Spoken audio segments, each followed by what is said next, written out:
Tem muita gente que vive com a cabeça no futuro ou então no passado e acaba sofrendo de ansiedade ou depressão. Existem livros e autores na área da psicologia que defendem que só se consegue ficar bem, emocionalmente falando, quando se vive no presente, na realidade. Para falar sobre isso, convidamos o psicanalista Jonatas Liache. Tudo bem? Tudo bem, Elaine? Tudo jóia.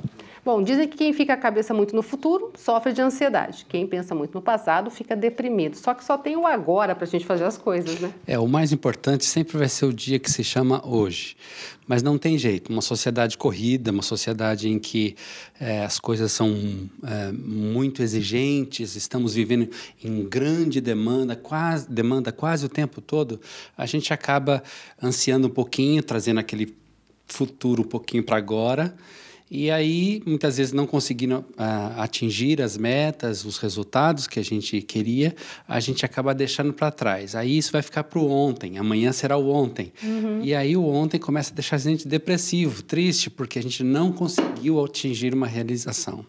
E assim, o único jeito de se proteger, talvez, disso, seria, claro, ter sonhos, porque as pessoas precisam de sonhos. Sim. Mas olhar para o hoje, né?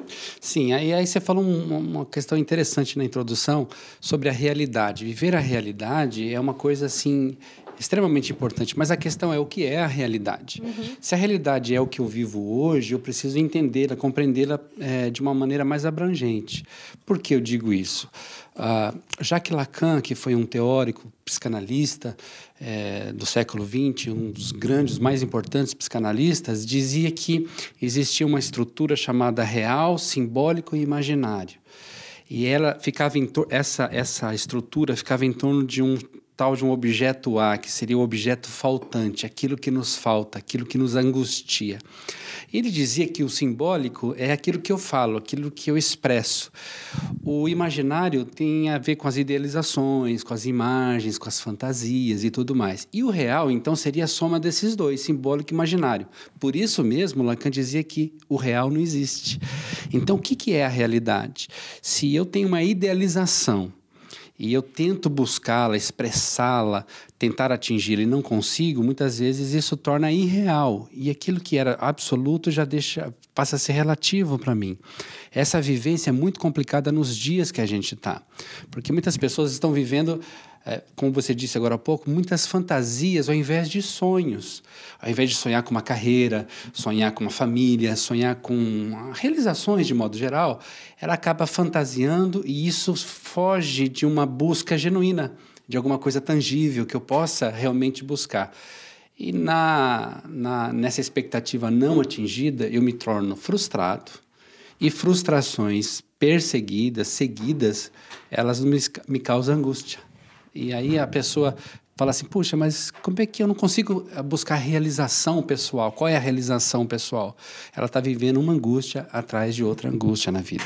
O que daria para fazer, ou qual seria um olhar que traria para mais próximo de conseguir realizar, ou até mesmo de viver essa realidade, esse presente? Olha, eu diria assim que sociólogos dizem que hoje nós vivemos um mundo que está orientado pelas estatísticas. Então, veja bem, as pessoas não estão vivendo algo concreto. Então, elas estão muitas vezes condicionadas por aquilo que se faz, aquilo que normalmente se usa, os modismos. Por que estatísticas, né? Porque, assim, a gente acaba indo mais pelo que a maioria está fazendo. Então, veja, uma pessoa entra na livraria e ela vê os livros, ela gosta, é uma boa leitora, uma pessoa que está se preocupando com a cultura, o conhecimento, mas normalmente ela acaba naquela estante onde estão os best-sellers, os mais vendidos. Vai no cinema, vai assistir aquele filme que todo mundo está comentando, que todo mundo já assistiu. Então a gente acaba, no mundo de múltiplas escolhas, acaba indo pela opção mais fácil. E a realidade é muito constrangedora nesse sentido, porque aí, às vezes, o meu sonho é um sonho difícil, é um sonho de difícil exercício, de suor para conseguir, e eu acabo optando pelo mais fácil, já que a maioria está indo, acho que eu vou nessa aqui que é mais seguro, entende? Entendo. Bom, uma outra pergunta dentro dessa realidade, que às vezes a pessoa fala assim, hoje eu estou vivendo uma situação complicada, sei lá, surgiu uma conta que eu vou ter que pagar e eu não tenho dinheiro para pagar hoje, e fala, mas é que eu vivo com a realidade, eu não tenho nem esperança de que possa mudar. Isso também é uma visão complicada, né, nesse caso. E aí você falou uma palavra-chave em termos de nos trazer para uma nova realidade, que é a esperança. E o que é esperança? Para muita gente, aliás, para a maioria hoje, esperança vem do verbo esperar. E Rubem Alves dizia que esperança deveria ser conjugada do verbo esperançar, ou seja, você ter uma expectativa de e lutar para que aquilo se realize. É uma esperança ativa, uma espera ativa, alguma coisa que você busca, né? Então, em termos de realização pessoal, eu preciso ter essa expectativa ativa, ser proativo e, ao mesmo tempo, ter sonhos plausíveis. Senão, eles viram fantasias inatingíveis e eu acabo me frustrando.